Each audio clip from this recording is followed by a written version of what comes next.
Madalas sa mga nauulila ay sa kamag-anak na pupunta. Pero hindi lahat ay nagiging masaya. Katulad na lang ng kwentong ating mapakikinggan. Naulila at nawala ng memorya si Angel. Kaya naman kinupkup siya ng nakakatandang kapatid ng kanyang ina. Masaya naman siya noong una sa pag-aakalang magiging normal nang muli ang kanyang buhay. Ngunit doon siya nagkamali. Dahil ang pamilya na akala niyang totoong nagmamalasakit sa kanya ay may lihim palang itinago. Ang mag-asawang tiyahin at tiyuhin niya ang dahilan kung bakit siya naulila. Ngunit paano niya haharapin ang katotohanan? Matatanggap ba niya na ang taong inakala niyang mapagkakatiwalaan ay nagkukunwari lang pala? Ano ang kanyang gagawin kapag natuklasan niya ang lihim na itinago sa kanya? Gaganti ba siya o lalayo na lang? Sabay-sabay nating alamin ang istorya ni Angel na may mapagkunwaring tiyahin. Angel, alam kong wala ka pa ring naaalala sa mga nangyari last month, pero nakapagdesisyon na ako na iuwi ka sa amin. Nagbabaka sakali akong mas magiging maayos ang lagay mo kapag nakasama mo ang iyong mga pinsan. Iaalis niyo po ako dito sa shelter? Kaano-ano ko po ba kayo?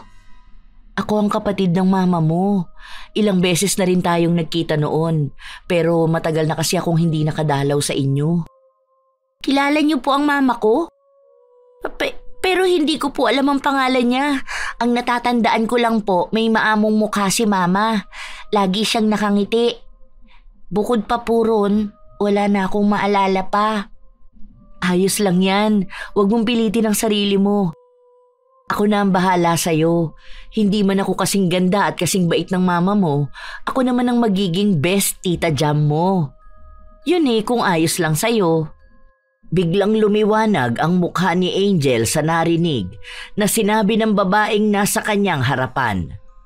Wala man siyang naaalala sa kanyang pagkatao ay nararamdaman naman niyang konektado siya sa nagpakilalang tiyahin. Kaya naman binigyan niya ng tango bilang sagot ang babae. Nang makuha ni Jam ang sagot ng dalagita ay kaagad niyang inasikaso ang final process para maiuwi ang pamangkin. Hindi naman nagtagal yun.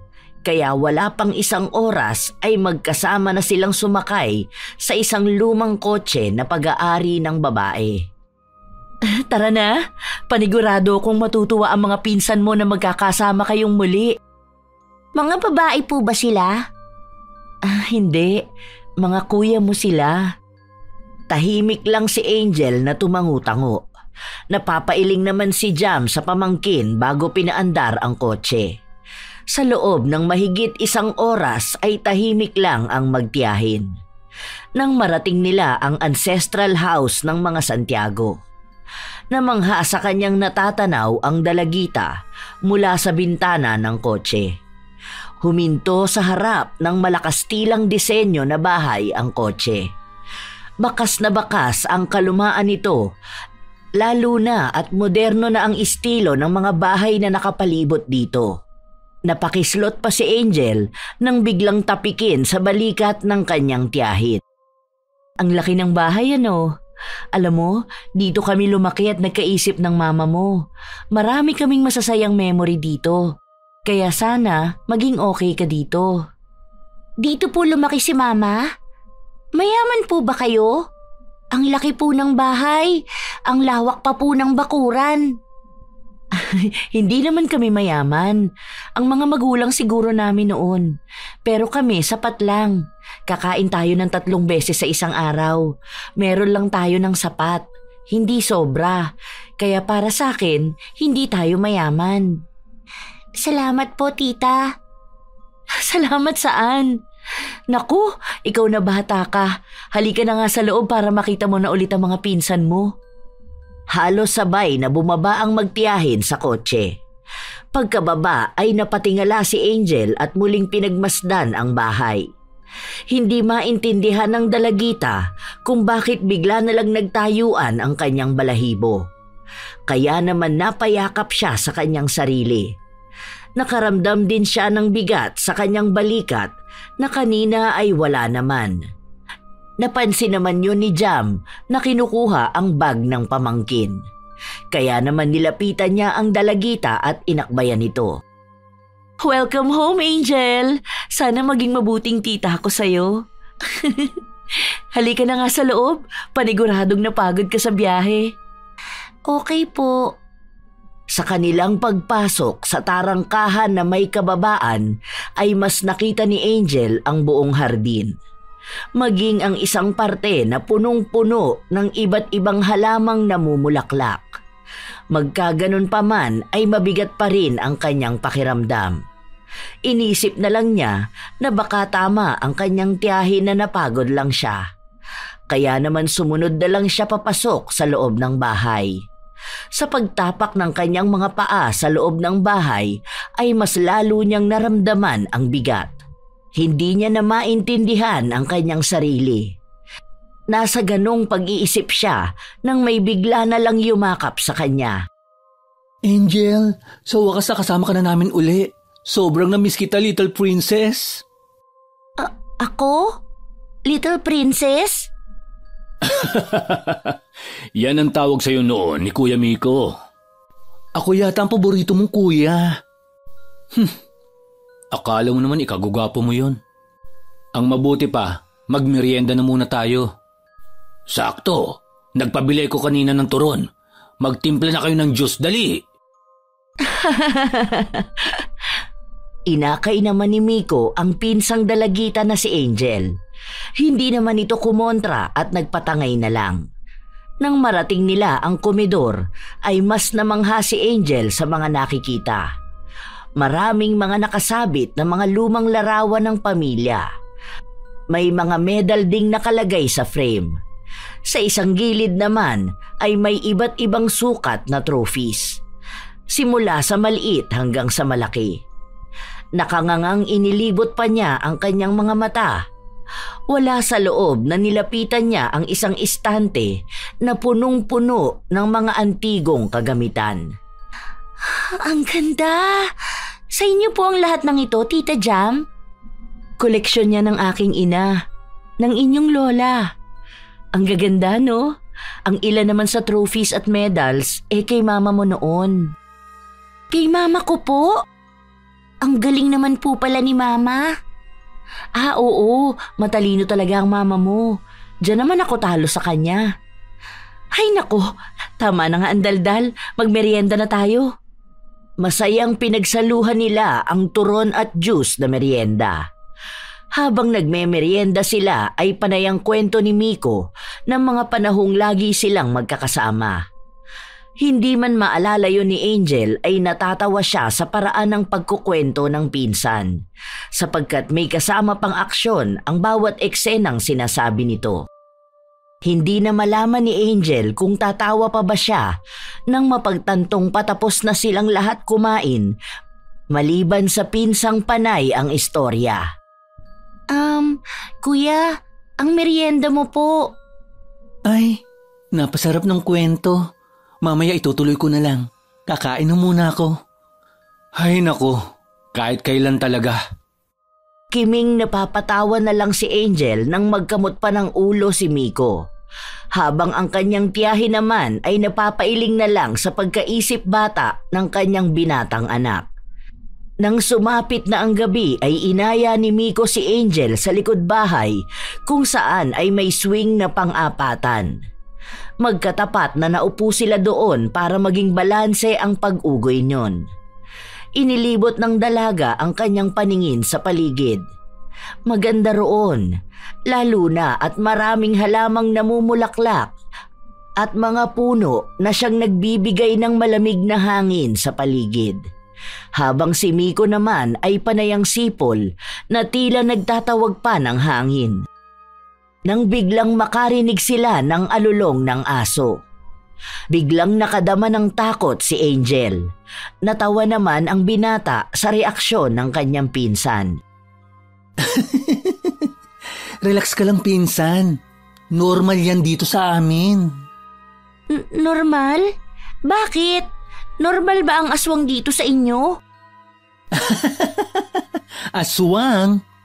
Ano bang sinasabi mo? Naku ka, hindi totoo ang aswang. Tuwing gabi ay talagang umaalulong ang aso ng kapitbahay natin dahil itinatali nila. Lagi kasing tumatakas yun at nangahabol ng mga dumadaan. Kagaya na lang noon, may naaksidenteng motor sa harap dahil hinabol ng aso nila. Kaya mula noon, lagi na nilang itinatali ang aso. Ay, akala ko po kung ano na. Dito sa probinsya namin, hindi uso ang aswang. Pero marami ang naniniwala na pugad ito ng mga mangbabarang at mangkukulam. Pero siyempre, sabi-sabi lang yun. Ikaw ba? Naniniwala ka ba sa mga ganun? Hindi po. Mas naniniwala po ako na totoong mas nakakatakot ang mga buhay kesa sa mga patay. Tama. Tumawa na lang din si Angel dahil sa paraan ng pagtawa ng pinsang lalaki. Yun naman ang dinatnan ni Mars na eksena. Napapailing pa ito sa nakikitang inaakto ng dalawa. Hindi naman niya masisi ang kapatid na si Miko dahil sabik talaga ito sa kapatid na babae. Kaya sa tuwing napapaiyak niya noong bata pa sila ang pinsan ay laging to the rescue ang kanyang kapatid. Dahan-dahan na lang siyang lumapit sa dalawa, dala ang isang tray na may lamang gatas at kape para sa kanilang tatlo. Gabing-gabi na nasa labas pa kayo. Uminom na kayo ng gatas para antukin na kayo. Wow! Ang sweet talaga ng kuya ko kahit hindi niya bagay. Ay, salamat po Kuya Mars. Alam mo Miko, kung ayaw mong inumin yung gatas na tinimpla ko, edi wag. O ikaw Angel, inumin mo na ito para makatulog ka na. Kuya Miko, inumin na po natin. Nag-effort si Kuya Mars na ipagtimpla tayo eh. Sige na po, Kuya. Sige na nga. Pero Kuya Mars, tanong lang, bakit sa'yo kape? May kailangan akong tapusing research. Alam mo naman ang trabaho ko, masyadong demanding. Hindi pwedeng petiks-petiks lang. Nakangusong kinuha na rin ni Miko ang gatas na tinimpla ng kanyang kuya. Habang si Angel naman ay paunti-unting iniinom ang mainit-init na gatas. Nang makuha na nila ang kanilang inumin, ay hinawakan na rin ni Mars ang kanyang tasa ng kape bago tumabi sa kapatid na mas bata pa kung umasta kaysa kay Angel. Tahimik lang silang tatlo ng ilang minuto. Dahil nang humangin ng malakas ay may naamoy silang kakaiba na nanggagaling sa parte kung saan ay may nakatanim na kulay pulang rosas. Si Miko ang naunang nag-react. Ano yun? Ang baho! Hoy Kuya Mars, umutot ka ba? Sira ulo, baka bunganga mo ang naaamoy mo. Mapagbintang ka. Ah! Aray! Ang sakit ng ulo ko! Amoy patay! Dugo! Ah! Dugo! Ayoko ng dugo! Wag! Huwag kayong lalapit! Nataranta ang magkapatid nang mabitawan ni Angel ang isang tasang hawak-hawak. Humawak ito sa kanyang ulo at nagsisigaw. Dahil doon ay nilapitan nila kaagad ang dalagita. Ngunit nagulat si Mars sa mga sinabi ng pinsang babae. Hindi man niya alam kung ano talaga ang nangyayari sa pinsan, ay mas minabuti niyang buhatin ito kahit pa nga nagpapalag si Angel. Buksan mo ang pinto, dali. Kuya, ano bang nangyayari kay Angel? Hindi ko rin alam. Buksan mo na. Kahit na ipasok na si Angel sa loob ng bahay, ay patuloy pa rin ito sa pagsigaw. Dahil naman doon ay nagising din ang mag-asawa.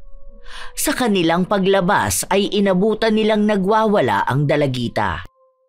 Habang ang dalawang binata naman ay inaawat ito na saktan ang kanyang sarili. Mabilis namang kumilos ang ina ng mga binata na si Jam. Bumalik siyang muli sa kanilang silid na mag-asawa at kinuha sa kanyang bag ang gamot na binili ng doktor na ipainom sa dalagita. Nang makuha yon, ay patakbong lumabas siya at kaagad na nag-utos sa asawa na kumuha ng tubig. Pagkalapit pa lang kay Angel ay mabilis inutusan din niya ang kanyang mga anak na hawakang mabuti ang dalagita. Hawakan ninyong mabuti si Angel! Handalian mo! Ang tubig! Oh, ito na! Huwag niyo siyang bibitawan hanggat hindi ko sinasabi. Ano po bang nangyayari kay Angel? Mamaya ka na magtanong. Hawakan mo muna siya sa kabilang kamay. Nang maiupo na nila sa sofa si Angel at mahigpit na hinawakan ng magkapatid, ay mabilis na hinawakan ni Jam sa pisngi ang pamangkin at sapilitang ipinainom ang gamot. Matapos yun ay maingat na pinainom nila ng tubig si Angel. Ilang saglit pa ay kumalma na ang dalagita. Para itong kandilang nauupos at nanghihina. Sa pagkakataong yon ay ipinapasok na ni Jam sa panganay niyang anak ang pamangkin. Anak, ipasok mo na muna siya sa kwarto niya. Ma, doon na lang kaya muna siya sa kwarto ko matulog. Natatakot ako na baka matakot siya kung mag-isa lang siya sa kwarto. Sa lapag na lang po muna ako matutulog. Kukunin ko na lang po ang phone niya at yun na lang ang gagamitin ko. Magandang idea yan, anak. Lalo na at malapit na ang mahal na araw. Hindi pa naman maayos ang lagay ng batang yan. Ma, tapatin mo nga po kami. Ano po ba talaga ang nangyayari kay Angel? Ipasok mo na muna siya. Paglabas mo, ipaliliwanag ko. Binuhat naman ni Mars ang pinsang babae. Kasunod niya si Miko na sa silid naman ni Angel dumiretso para kunin ang foam na kanyang gagamitin. Ipinasok naman ni Mars si Angel sa silid ng kanyang kapatid. Pagkapasok ay kaagad lumapit siya sa kama at maingat na ibinaba ang pinsan. Nang maibaba na ay lalabas na sana siya nang masalubong ang kanyang kapatid na dala na ang foam at kumot galing sa kwarto ng dalagita. Miko, bantayan mo na lang muna si Angel Kakausapin ko muna si Mama. Oo kuya, ako nang bahala muna kay Angel. Balitaan mo na lang ako kung bakit nagkakaganito si Angel. Ay, kawawa naman siya. Nawalan na nga siya ng mga magulang, tapos ganito pang nangyayari sa kanya. Huwag kang mag-alala. Aalamin ko ang lahat. Pangako yan sa'yo ni Kuya. Salamat Kuya. Alam mo naman na para magkapatid na kami ni Angel, kahit nung mga bata pa tayo. Ngumiti lang si Mars sa kanyang kapatid bago lumabas at bumalik sa sala kung nasaan ang kanilang mga magulang. Magkatabing nakaupo ang mag-asawa sa sofa na kanina lang ay kinauupuan ni Angel. Nang malapitan na niya ang kanyang mga magulang, ay umupo siya sa single sofa na nasa gilid ng mahabang sofa. Magkaganon pa man ay walang kahit isang nagtangkang magsalita. Ilang minuto rin na namayani ang katahimikan sa pagitan nila. Nang hindi na makatiis si Mars ay siya na ang bumasag sa katahimikang yon. Ma, ano po bang lagay ni Angel? Alam kong matalino ka at alam kong alam mo. Ang alam ko lang, hindi maayos ang mental health niya. Pwedeng post-traumatic. Pero pakiramdam ko, mas may lalim pa. Ano po ba talaga? Alam ko, hindi lang po ito dahil sa pagkawala ni na tita at tito. Noon pa man anak, hindi na maayos ang mental health ng pinsan mo. Na-diagnose siya noon na may schizoaffective disorder.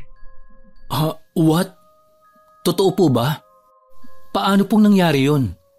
Ang pagkakaalam ko po, genetics po yun. Wala namang po may bipolar disorder sa atin o schizophrenia. Sa side ng ama niya ay meron, kaya sobrang alaga siya ng kapatid ko noon. Pero dahil na rin sa environmental factors, doon nila nakita ang unang sintomas. Ilang espesyalista na ang pinuntahan namin para lang ipatingin siya. Noon naman madaling makontrol ang sakit niya. Pero nang mawala ang magulang niya, mas madaling natitrigger ang mental illness niya. Naiintindihan ko po. So, dapat mas maging maingat po tayo. Sa pagkakaalam ko po, maganda na lagi siyang may kausap at masayang kapaligiran. Oo anak, kaya sana naman bawasan mo ang kasungitan mo. Kahit kapag nakaharap lang siya. Pero ma, kanina sumisigaw siya ng dugo. Ayaw daw niya ng dugo. Tapos sumigaw siya na huwag daw kaming lalapit. Hindi rin kasi ako sigurado, lalo na at sinasaktan pa niya ang sarili niya. Mabuti na lang at maagap ako, kaya napigilan ko siya. Wait, ano pa nga ba ang dapat nating gawin to treat her? Pagkatapos sabihin yon ay nagmamadaling tumayo si Mars at tinungo ang kanyang kwarto para kunin ang kanyang cellphone. Pagkakuha ay bumalik siya sa sala kung nasaan pa rin ang kanyang mga magulang. Mabilis na naghanap siya sa Google kung ano-anong treatment ang kakailanganin para maging maayos si Angel. Kunot pa ang kanyang noo habang binabasa yon. Kombinasyon ng pag-inom ng mga gamot at psychotherapy. Tama! Ma, pa, may kilala po ako magaling na psychiatrist. Kakausapin ko po siya bukas para makapagpa-schedule tayo. Salamat, anak. Ma, pamilya tayo. Isa pa, napakabait sa akin noon ang mga magulang ni Angel. Si Tita Jeline po ang dahilan kaya ako nakapagtapos sa kursong gusto ko. Mabait kasi talaga ang kapatid ko na yon. Isa pa, paborito kanyang pamangkin. Bukas na ang kwentuhan. Pagsitulog na tayo. Tumangulang si Mars bago tumayo at nagtungo sa kanyang kwarto. Habang sa silid naman ni Miko ay walang ibang ginagawa ang binata kundi ang mag-scroll sa Facebook. Ayaw niyang matulog sa takot na magising si Angel at baka magwala na naman. Ngunit nang lumalim na ang gabi ay hindi na namalaya ng binata na nakatulog na siyang hawak pa rin ang kanyang cellphone. Hindi pa man nagtatagal ay biglang dumilat si Angel at dahan-dahang tumayo. Mabagal at maingat ang kanyang mga hakbang na lumabas ng kwarto. Dumiretso siya sa likod ng bahay kung saan ay may nakatanim na pulang rosas. Umupo siya sa harap nun at saka ngumisi. Ano palagay niyo sa akin? Baliw? Tanga? Pues, nagkakamali kayo dahil mas malala pa ako sa inaakala ninyo. Nakangiting hinawakan niya ang matinik na tangkay ng pulang rosas. Natusok man ang kanyang daliri sa tinik, ay wala siyang pakialam doon. Pinitas niya ang bulaklak at saka pinatulo ang kanyang sariling dugo sa lupang kinatataniman ng halaman. Nang matapos ang pagpapatulo niya ng kanyang dugo, ay tumayo na siya at muling bumalik sa kwarto ni Miko na hawak pa ang pulang rosas. Humiga siya sa kama at hindi man lang binitawan ng bulaklak. Kinabukasan ay tanghali nang nagising si Angel. Wala na rin si Miko roon, kaya naman pupungas-pungas na tumayo na siya. Lingid sa kanyang kaalaman ay hawak pa rin niya ang rosas. Sa paglabas niya sa kwarto ay napatingin ang lahat sa kanya. Lahat sila ay may pagtataka sa kanilang mga mukha. Lalo na ang kanyang tiyahin na si Jam. Por Diyos por Santo! Anong nangyari sa iyong bata ka? Po? Bakit po? Miko, akala ko ba binantayan mo ang pinsan mo? Bakit ganito ang itsura niya? Ang dumi ng kanyang paa, pati na rin ang kanyang damit. Saan ka ba nagsusuot? Ano ba yung hawak mo? Rosas? Galing ka ba sa likod bahay? Po, kakalabas ko lang po ng kwarto. Napatingin naman si Angel sa kanyang suot na puting damit at sa kanyang dalawang kamay. Doon lang niya napagtantong may hawak nga siyang rosas. May mantsa rin ng dugo ang kanyang damit. Ininspeksyon niya ang kanyang sarili at pinakiramdaman kung may masakit ba sa kanya. Nang walang makita ay doon lang niya napagtanto kung ano ang nangyari. Nag-sleepwalk na naman po yata ako. Pasensya na po kayo. Ay nako, wala bang masakit sa'yo? Wala po, tita. O siya, sige, maglinis ka na ng katawan mo at kakain na tayo ng tanghalian. Tanghalian po? Mag-aalas 11 pa lang po ah. Ganito talaga dito sa amin, 11:00 ang tanghalian. Sige na, maglinis ka na ng katawan mo at kumain na tayo. Tumalima naman si Angel. Inilapag niya sa isang istante ang hawak niyang bulaklak. Kaagad siyang nag-shower at nagpalit ng damit. Pagkatapos ay nagmamadali siyang nagtungo sa komedor at umupo na sa harap ng hapag. Pagdating niya ay roon lang sila nagsimulang kumain. Sa buong maghapong lumipas ay tahimik lang ang buong kabahayan. Si Mars naman ay maghapong nakakulong sa kanyang silid at abalang-abala sa kanyang research. Sina Angel at Miko naman panay lang kwentuhan sa likod bahay. Samantalang ang mag-asawa ay masinsinang nag-uusap sa kanilang kwarto. Isang araw pa lang siya dito pero kumukulo na dugo ko. Napakabigat ng responsibilidad na ito. Kung hindi lang dahil sa mga lupaing sa kanya nakapangalan hindi ko kukunin sa shelter ang baliw na yan. Pamangkin mo pa rin yun. Isa pa, mukhang mabait na bata naman si Angel. Nakakainis. Pag nakikita ko ang mukha niya, nakikita ko ang mukha ng kapatid kong malandi. Yun ba talaga ang dahilan? Baka naman, naiinggit ka lang sa kapatid mo. Dahil bukod sa maganda siya, matalino pa. Saka, hindi ka pa ba masaya? Hindi ko lubos akalain na makakaya natin gawin ang bagay na yun. Huwag mo sabihing nakokonsensya ka na. Gusto ko rin ang ari-arian nila. Pero, hindi ba parang sumobra na tayo? So nakokonsensya ka nga? Hindi kasi ako kasing sama mo. Oo nga pala. Huwag mo nang idamay si Angel. Pakiusap. Magsasalita pa sana si Jam nang layasan siya ng kanyang asawa. Habang sa kabilang kwarto ay hindi mapakali si Mars. Lingid sa kaalaman ng mag-asawa ay narinig lahat ng binata sa kabilang kwarto ang naging pag-uusap nila. Hindi siya makapaniwala sa kanyang narinig. Ang mga magulang niyang inakala niyang natural na mabait ay may lihim palang itinatago.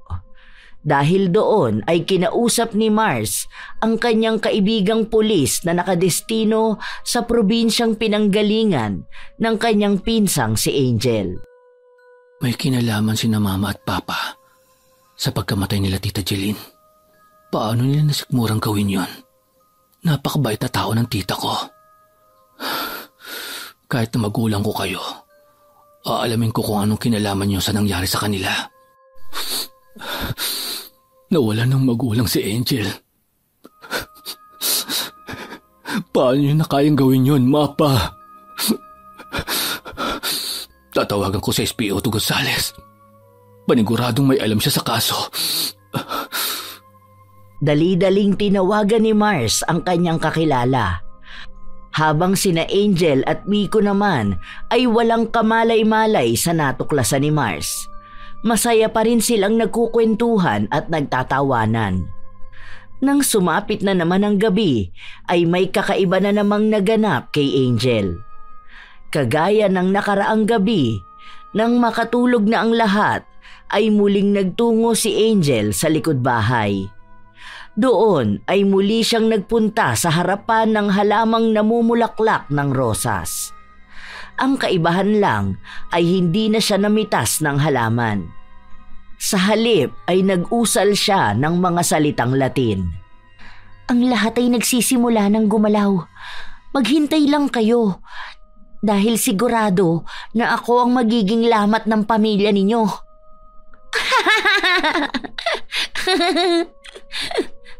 Nang matapos siya ay bumalik na ang dalagita sa kanyang higaan. Lumipas pa ang mga araw at laging ganon ang nangyayari. Ngunit nagbago ang pakikitungo ni Mars sa kanyang mga magulang kaya naman madalas ay nakakasagutan nito sina Erwin at Jam. May mga panahon pa ngang sinasampal ni Jam ang kanyang sariling anak. Kagaya na lang ng nangyayari ngayon. Dahil lang sa pinuna ni Jam ang laging paggising ni Angel na may maruming damit. Ang dumi sa damit, napapansin nyo. Pero ang maduming ginawa niyo, hindi. Anong sabi mo? Binabastos mo ba akong bata ka? Tinamaan po ba kayo? Hoy Mars, matuto kang rumispeto. Nakakalimutan mo yatang nanay mo ang kausap mo. Pwede po ba tama na? Ilang araw ng ganito Hindi po ba kayo nagsasawa? Ikaw kuya, ano bang nangyayari sa'yo? Hindi ka naman dating ganyan Wala, pagod lang ako. Pagkasabi nun ay kumuha lang ng kanyang pagkain ng binata at pumasok na sa kanyang kwarto.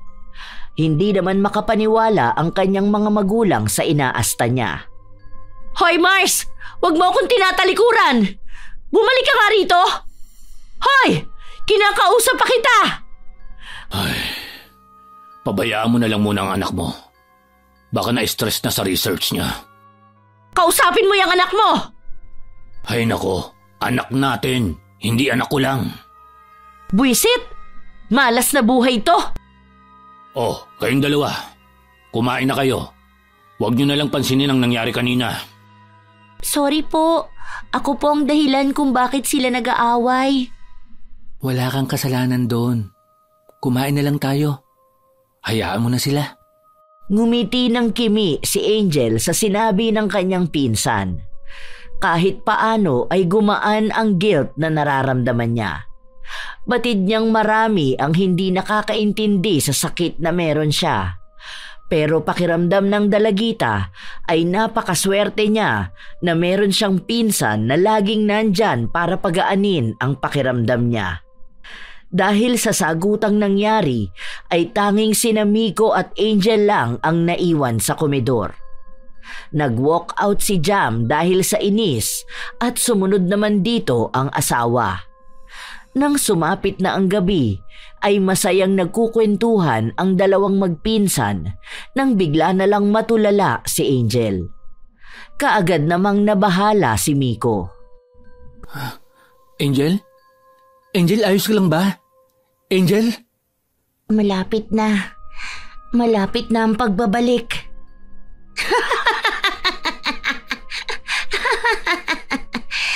Buhay ang kinuha. Buhay din ang kapalit. Sa bawat patak ng dugong tumulo sa lupa ay dugo rin ang kabayaran. Humanda kayo dahil isasama ko kayong lahat sa impyerno. Ma, kuya, papa, si Angel.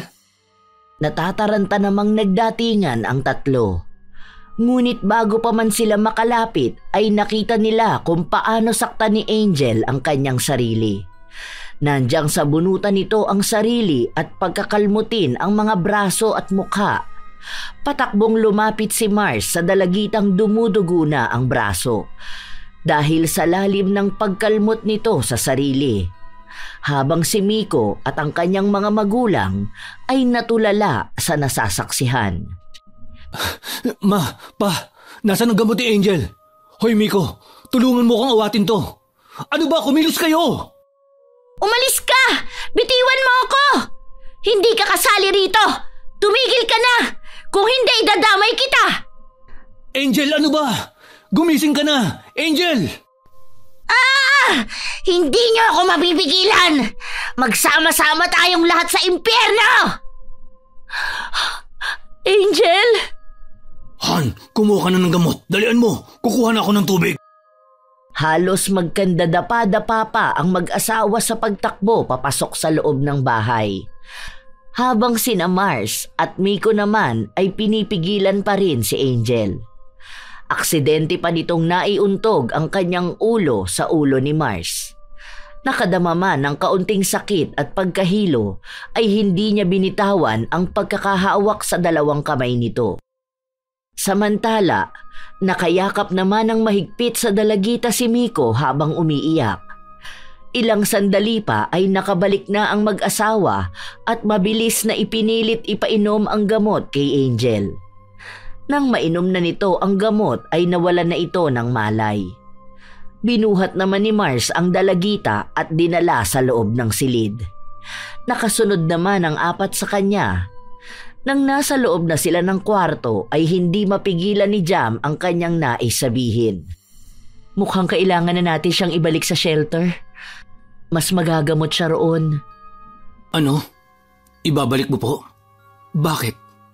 Natatakot ka po ba? Ano po bang kinatatakutan mo? Hindi mo ba nakita kung anong ginawa niya? Paano naman kung tayo na ang saktan niya? Paano kung patayin niya tayo dahil sa kabaliwan niya? Talaga ba? Yun po ba talaga? Hindi po kaya natatakot kayo dahil may kasalanan kayo sa kanya? Mars, ano bang sinasabi mo sa mama mo? Anak, Oh, bakit mo ka natatakot po kayong dalawa? Hindi na nakaimik ang mag-asawa, habang si Miko naman ay naguguluhan sa pinag-uusapan ng mga ito. Pero isa lang ang alam ng binata. Iyon ay mas bigyang pansin ang sakit sa pag-iisip ng kanyang pinsan. Napapatanong din siya sa kanyang sarili kung bakit ba nagkakaganoon ang kanyang mga magulang at nakatatandang kapatid. Tumigil na kayo! Ayokong umalis si Angel. Handa akong alamin ang paraan para hindi na maulit to. Pero anak... Tama na, Han. Ang mabuti pa siguro, ibalik na lang natin sa doktor si Angel. Baka may pag-asa pang gumaling ang bata. Mga bulag kayo! Parang hindi nyo nakita ang nangyari kanina! Hindi pa man nakakapag-react ang kanyang mga anak, ay hinila na siya palabas ng kanyang asawang si Erwin. Kinuhang pagkakataon naman yun ni Miko para magtanong sa nakatatandang kapatid. Kuya, umamin ka nga sa akin. Ano ba talagang nangyayari? Anong ibig mo sabihin? Ang laki ng ipinagbago mo. Noon, lagi kang mahinahon. Lagi mo sinusunod si Mama. Ayaw mo rin bang umalis dito sa atin si Angel? Huwag mo nang alamin. Ang mahalaga ngayon, maalagaan natin si Angel. Bukas sumama ka sa akin. Dalhin natin si Angel sa kaibigan kong doktor. Mukhang maraming iniisip sila Mama, kaya hindi nila naaasikaso.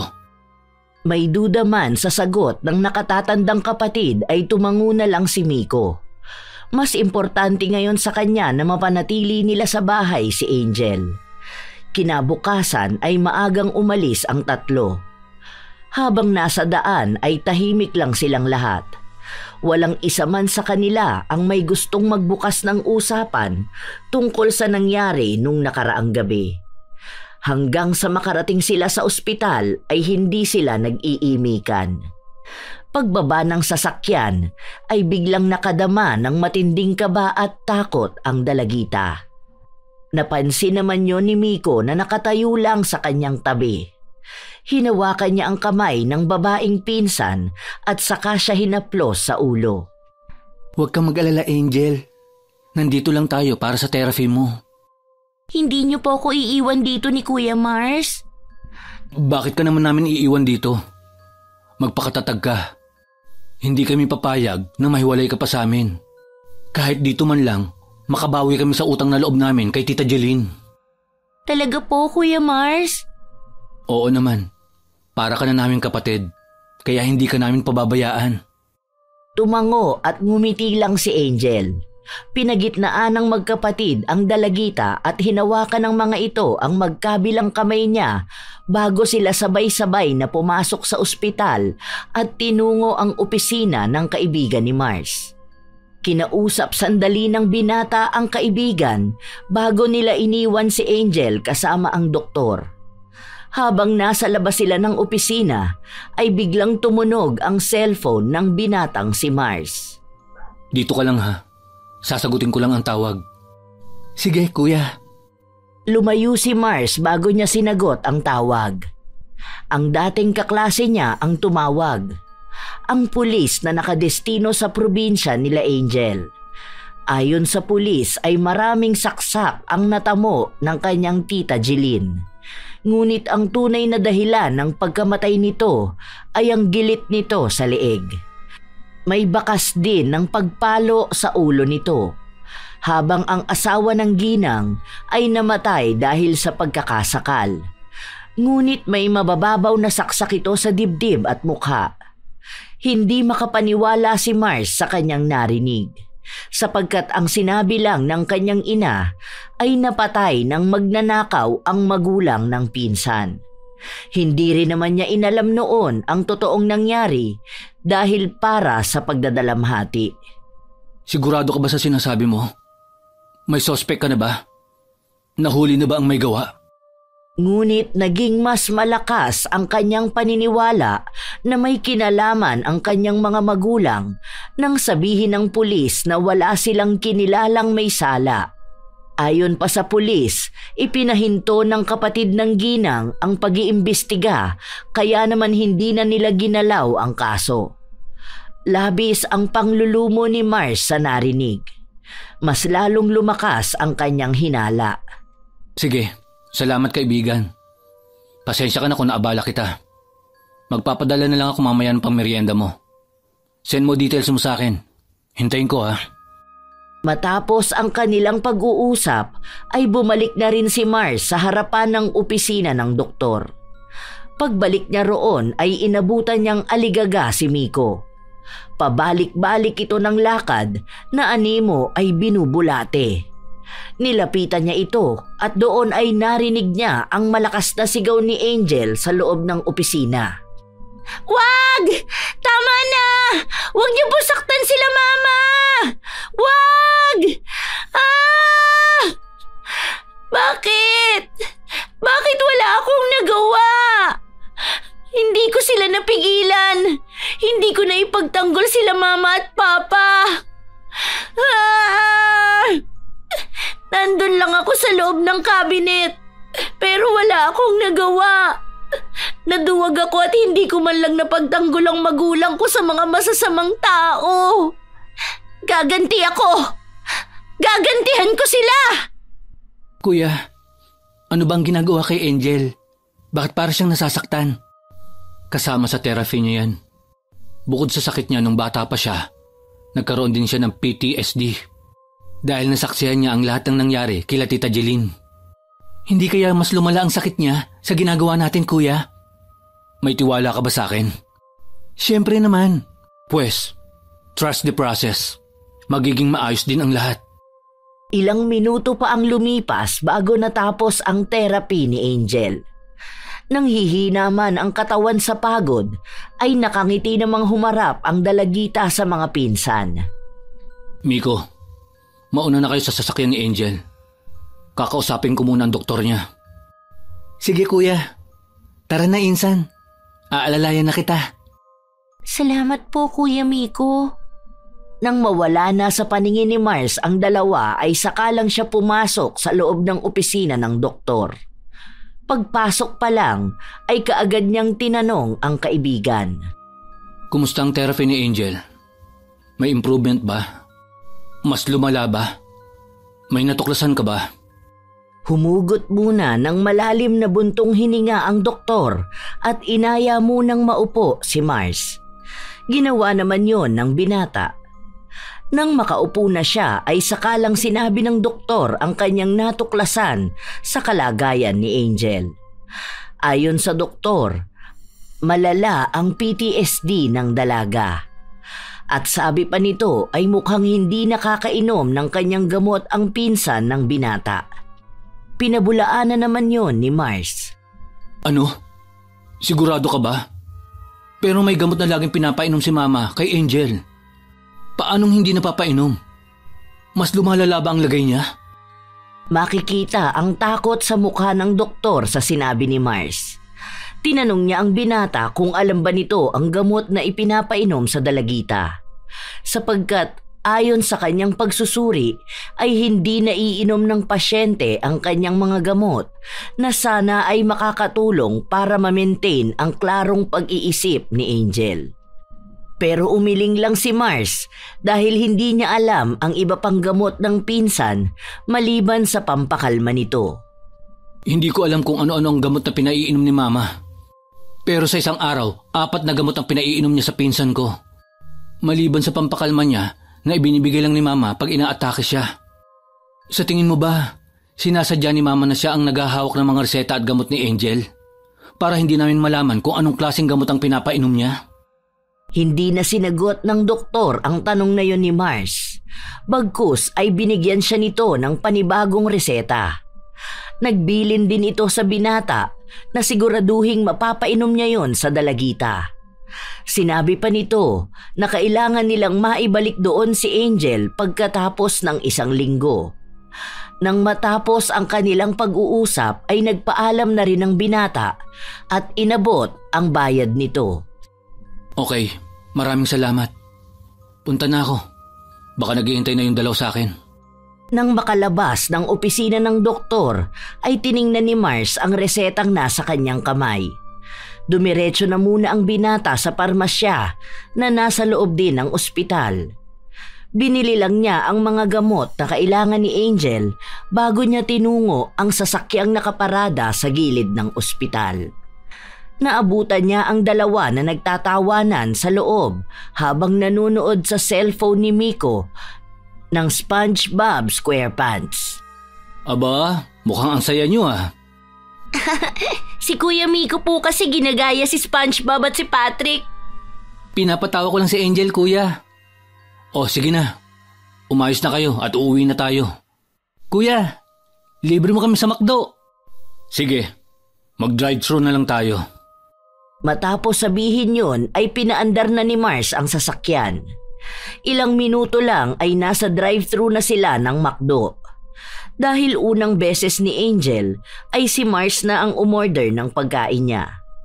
Nang makuha na nila ang pagkain ay nagmaneho na pauwi ang binata.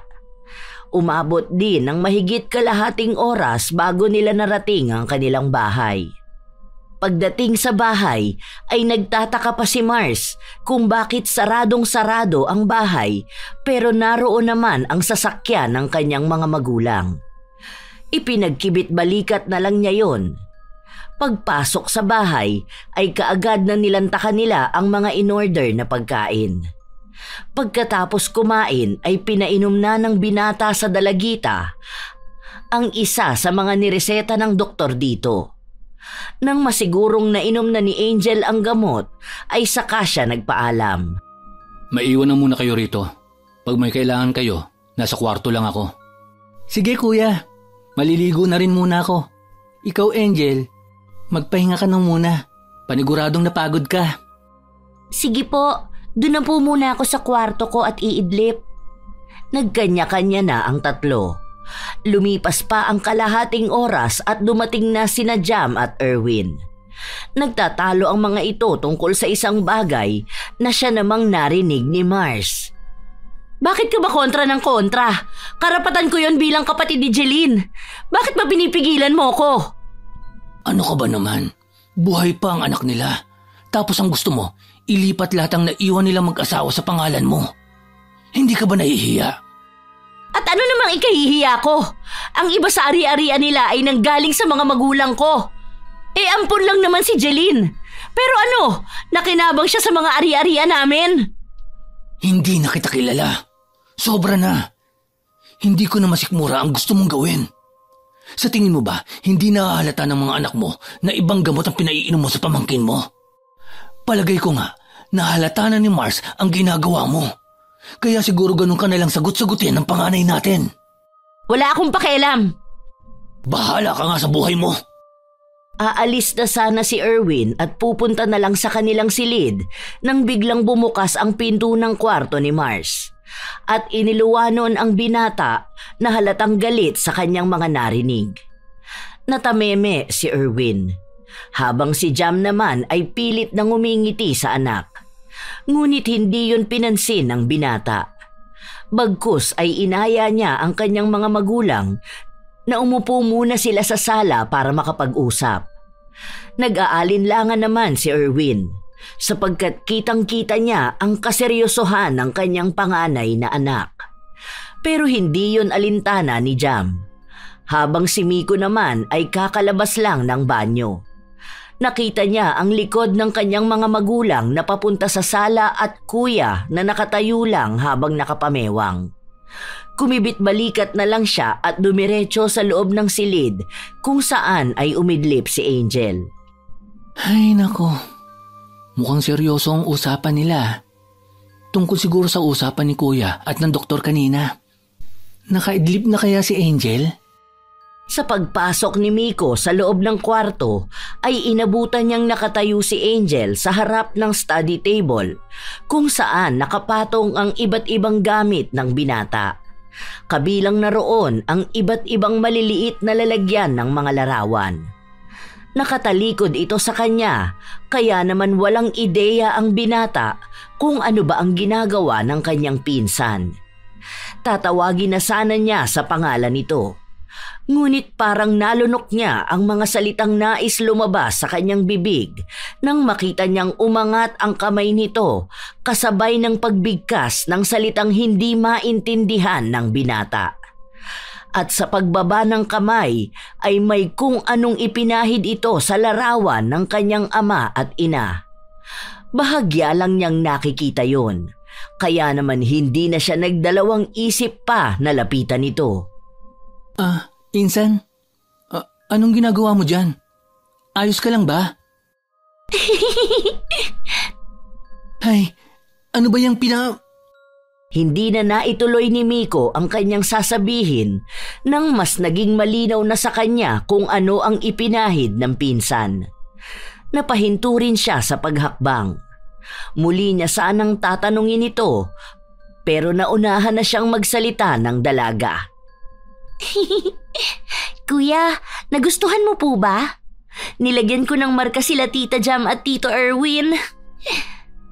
Alam mo ba kung bakit? Bakit? Dahil oras na. Oras na para sila naman ang makatikim ng mga bagay na ginawa nila sa magulang ko. Dugo. Maraming dugo. Angel, anong ibig mong sabihin? Gusto mo bang malaman ang sikreto nila at sikreto ko? Hindi na naituloy pang muli ni Miko ang kanyang sasabihin nang biglang humarap si Angel. Kakaiba ang paraan ng pagkakatitig nito sa kanya.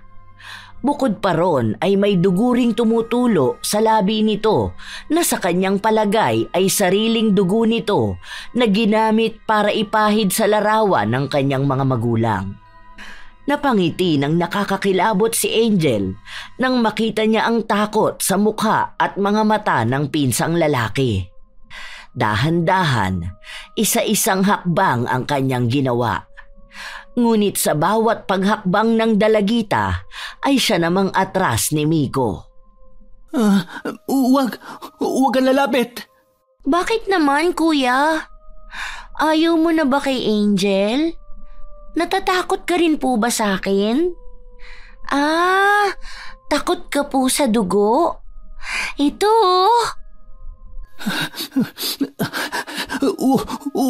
Huwag kang...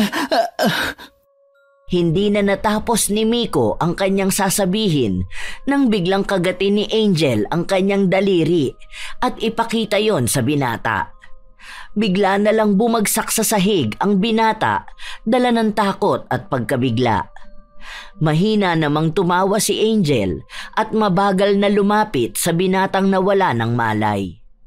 Yumuko ang dalagita at hinaplos-haplos pa ang ulo ng kanyang nakakatandang pinsan. Huwag kang mag-alala, kuya.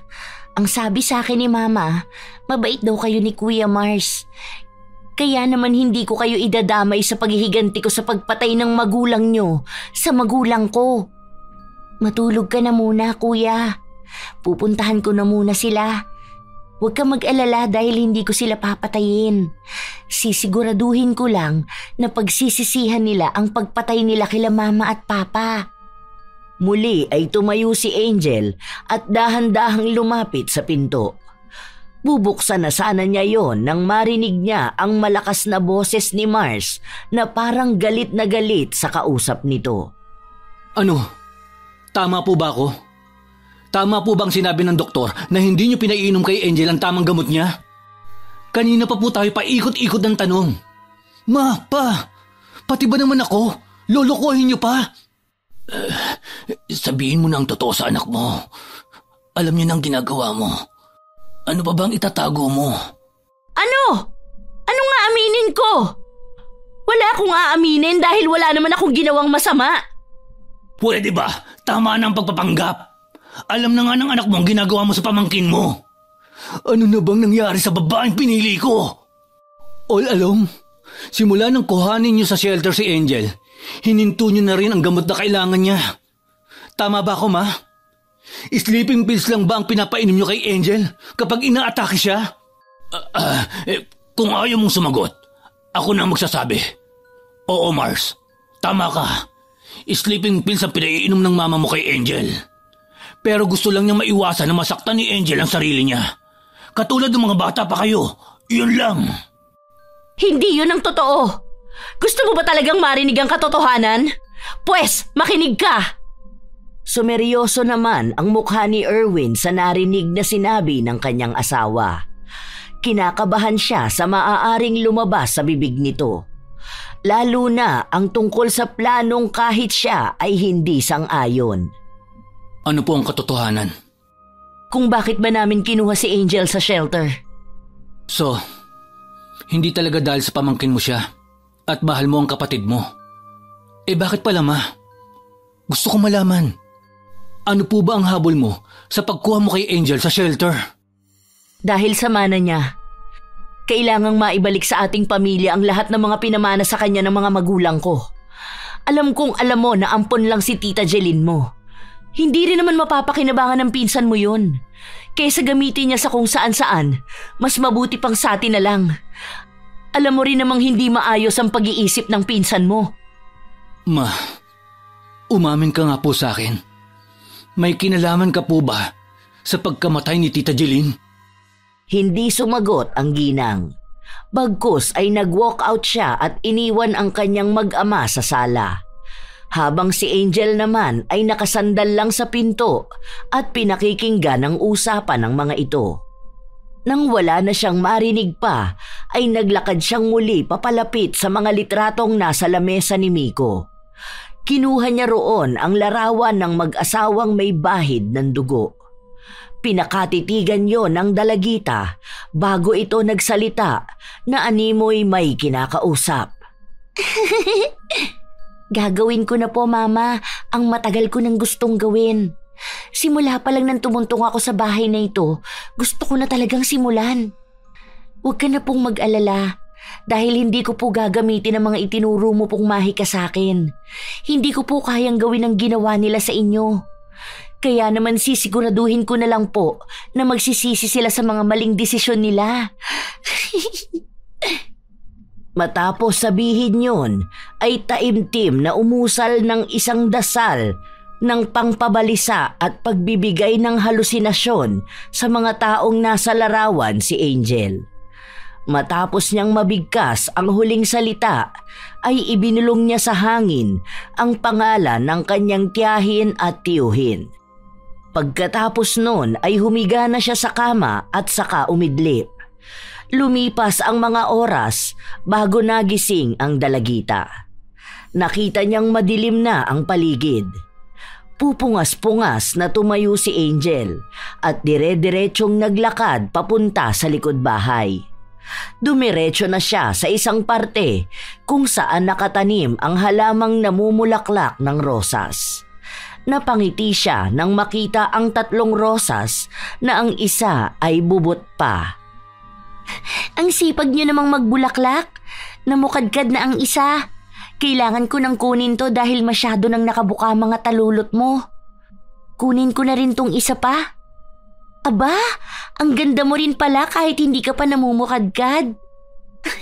Pipitasin ko na kayo. Paniguradong magagamit ko na kayo para sa aking gagawin. Nang mapitas na ang bulaklak, ay muling bumalik sa loob ng bahay ang dalagita. Dumiretso siya sa kusina para kumuha ng pwede niyang paglagyan sa mga bulaklak na pinitas. Inabutan niya roon sina Miko at Mars. Hello po mga kuya! Angel? Ayos ka lang po ba, Kuya Miko? Bakit parang namumutla ka po?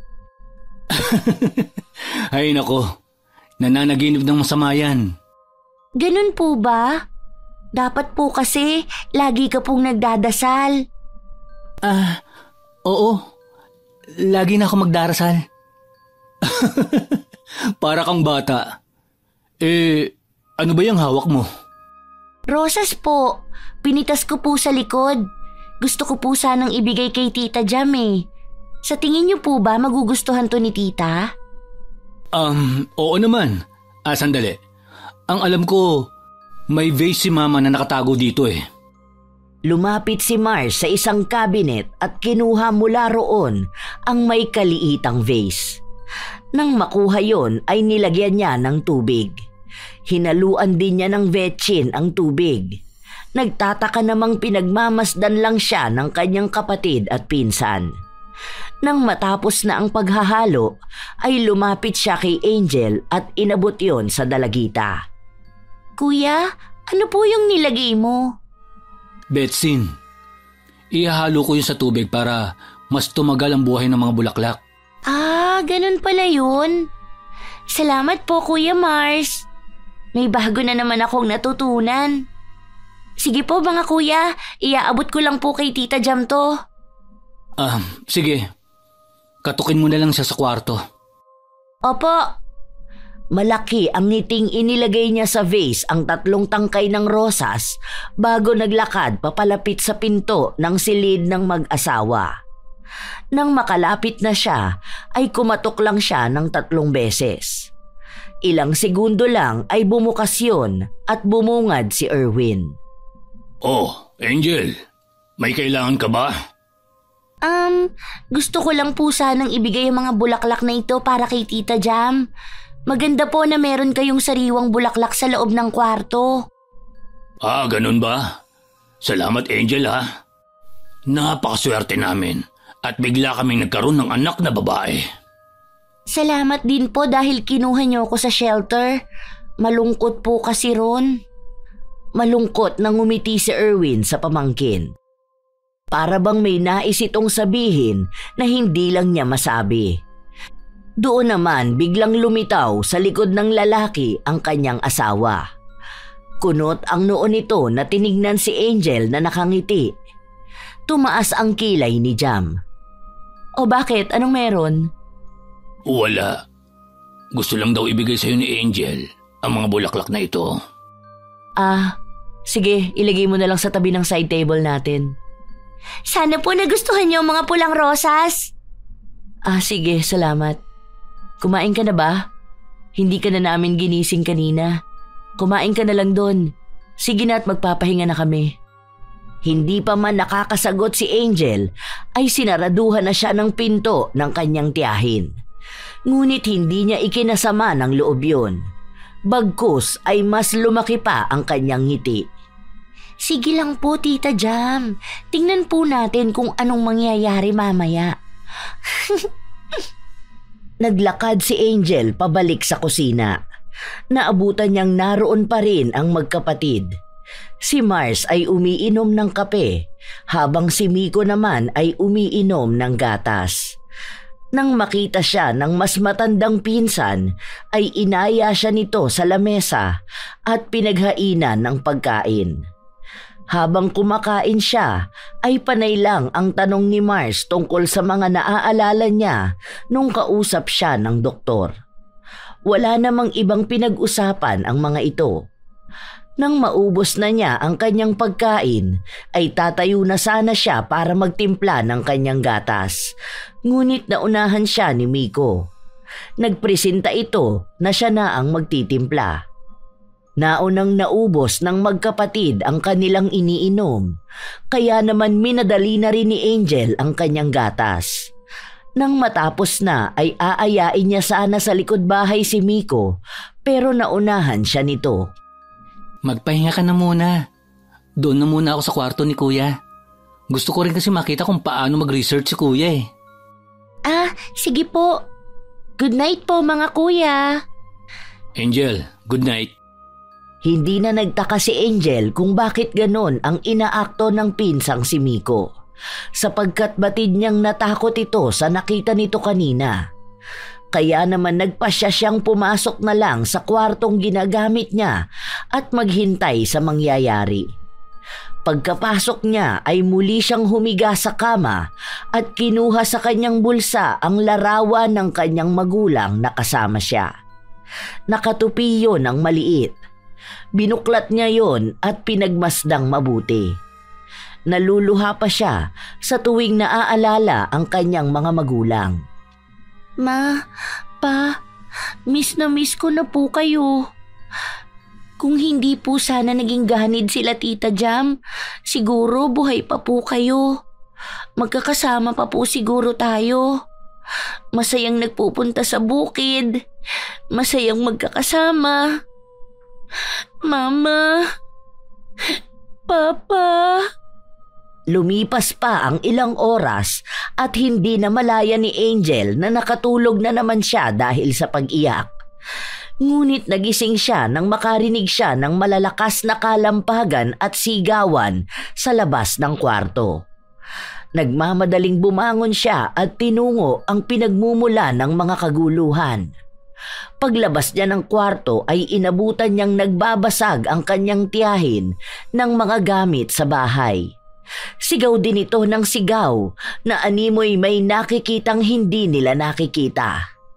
Hindi naman nagtaka ang dalagita sa nasasaksihan sapagkat siya ang may kagagawan nun.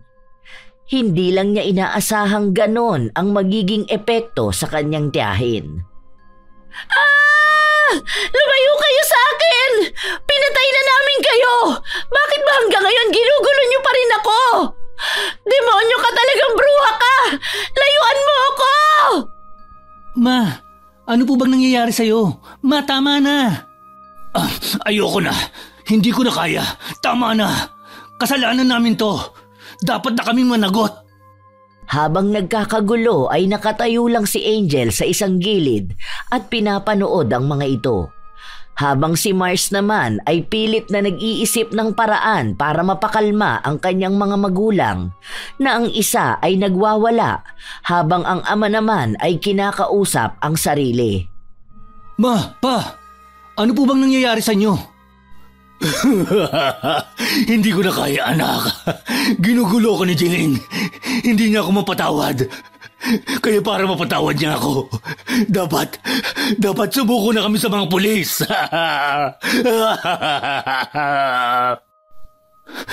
Pa, ano bang sinasabi mo? Hindi sumagot si Erwin. Bagkus ay nanlaki ang mga mata nitong nakatingin kay Angel na nasa isang sulok.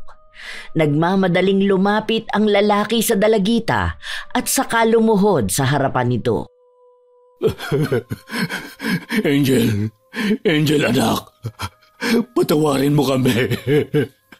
Patawarin mo kami ng tita mo. Hindi na kaya ng konsensya ko. Mahal na mahal ko lang talaga ang tiyahin mo. Kaya ko siya sinunod. Sabihin mo naman sa mama at papa mo na patawarin na kami.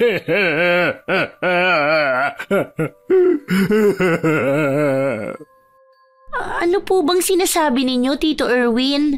Ano pong kinalaman nila mama at papa?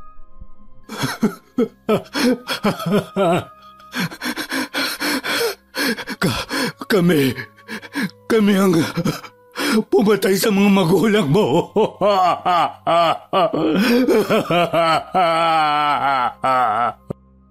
Natahimik ang tatlo sa kanilang mga narinig. Tanging ang sigaw na lang ni Jam na parang may kinatatakutan ang maririnig sa buong kabahayan. Tumulo ang luha sa mga mata ni Angel. Si Mars naman ay nabigla kahit pa nga may duda na siya dahil sa sinabi ng kanyang kaibigang pulis. Habang si Miko ay hindi makapaniwala sa narinig na sinabi ng ama. Para itong kandilang nauubos na napaupo sa sahig. Hindi niya lubos na akalain na ang kanyang mga magulang ang dahilan kung bakit naulila ang kanyang kaisa-isang pinsan. Kayo ang pumatay kina Tita Jeline? Kayo ang dahilan kung bakit mag-isa na lang si Angel? Bakit? Bakit niyo po nagawa yun? Akala ko mahal niyo po sila, tita. Bakit? Paano?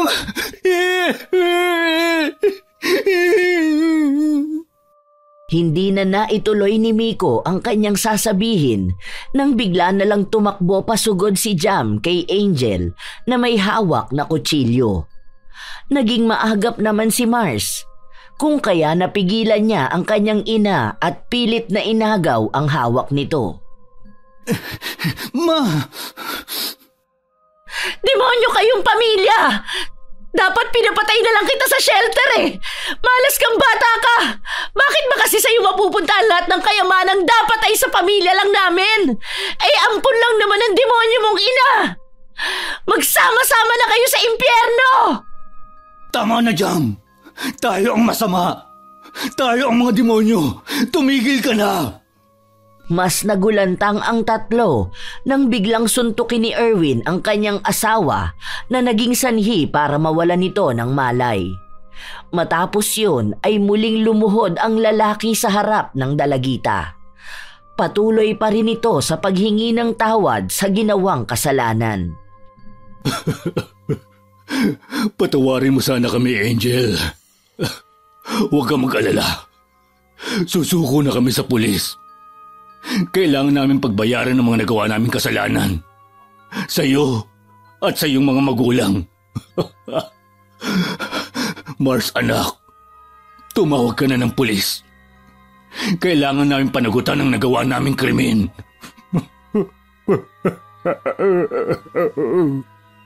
Nag-aalangan man ay sinunod pa rin yun ni Mars, sapagkat alam niyang yun din ang tamang gawin. Kahit pa nga masakit yon sa kanilang magkapatid, kasalanan pa rin ng kanyang mga magulang. Nanginginig ang kamay na tumawag siya sa police station na malapit lang sa kanila. Nang matapos niyang i-report ang kinaroroonan ng mga gumawa ng krimen, ay inihiga nila sa sofa ang ina. Tahimik lang silang lahat habang hinihintay ang mga pulis. Ilang minuto bago dumating ang mga ito, ay binasag ni Erwin ang katahimikan. Mars, ikaw ang pinakamatanda sa inyo. Kaya huwag mong pabayaan sina Angel at Miko. Ang mga papeles ng mga ari-arian natin at ng mga magulang ni Angel nasa kabinet ng mama mo.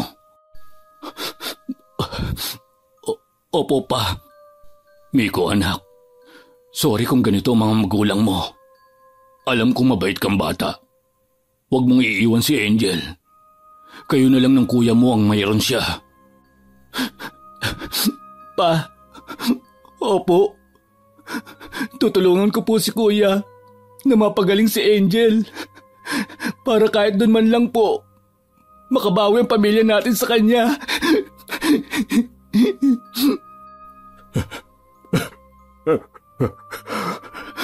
Angel, sorry ha. Hindi ko man lang kinontra ang kagustuhan ng tita Jam mo. Sana, mapatawad mo kami. Opo, ipagdadasal ko po kayo. Alam ko po na narinig kayo nila mama. At alam ko po na darating ang panahon na mapapatawad nila kayo. Sorry din po. May kasalanan din po ako. Nagpanggap po ako na walang naaalala. Pero nasasaktan po kasi ako sa tuwing naaalala ko ang gabing nangyari ang pagkawala nila mama. Salamat. At sorry. Ilang minuto pa ang lumipas bago dumating ang mga pulis. Pagpasok pa lang ng mga ito ay sumuko na si Erwin at inamin ang krimeng nagawa nilang mag-asawa. Hinuli ang lalaki at dinala naman sa ospital si Jam dahil wala pa rin itong malay. Nang makuha na ng mga pulis ang mag-asawa ay sumama si Mars. Naiwan lang sina Miko at Angel. Mababakas ang pag-aalinlangan ni Miko na lumapit sa dalagitang pinsan. Napansin naman yon ni Angel. Kaya siya na ang nagkusang yumakap sa pinsang lalaki. Sa pagyakap ni Angel kay Miko ay mas lalong tumulo ang luha ng binata dahil sa lambot ng puso ng kanyang pinsan. Sorry, Angel. Hindi ko alam na pamilya ko pala ang dahilan ng pagkaulila mo. Ayos na po, kuya. Ang mahalaga, nagising na sina tito at pinanagutan ng ginawa nila kay mama. Isa pa po, pamilya tayo. Napangiti si Miko sa sinabi ng pinsan. Lumipas pa ang mga araw at naging maayos na ang lahat. Nakokontrol na rin ang sakit ni Angel. Ipinalipat na rin ni Mars sa pangalan ng dalagita ang lahat ng ari-arian na naiwan ng yumaong magulang nito. Si Jam naman ay dinala sa isang mental institution dahil para na itong nabaliw. Lagi itong takot at laging sinasabi na nakikita niya ang kanyang kapatid na yumao na. Habang si Erwin naman ay inako ang lahat ng ginawa nilang krimen. Napatawan siya ng 40 years na pagkakakulong. Ang istorya ni Angel ay nagpapakita sa atin na walang lihim na hindi nabubunyag. Gaano man natin pilitin na pagtakpan ang mga kasalanang nais nating ilihim, sitwasyon na mismo ang gagawa ng paraan upang mabunyag ito. Dahil lahat ng bagay sa mundo ay may katapat na karma at may hustisyang nakalaan para sa bawat kamalian. Shout out sa ilan sa mga masusugid nating tagapakinig. Hazel Fiesta, Brents Recto, Genevieve Suco, Siren Carmen, Olivia, Kim Salgado, Susan Pogoy, Vicky Yabut, Cecilia Plaza, Arabi Simplicio, Linda Marie Cauli, Melin Pinados at sa Pinados family.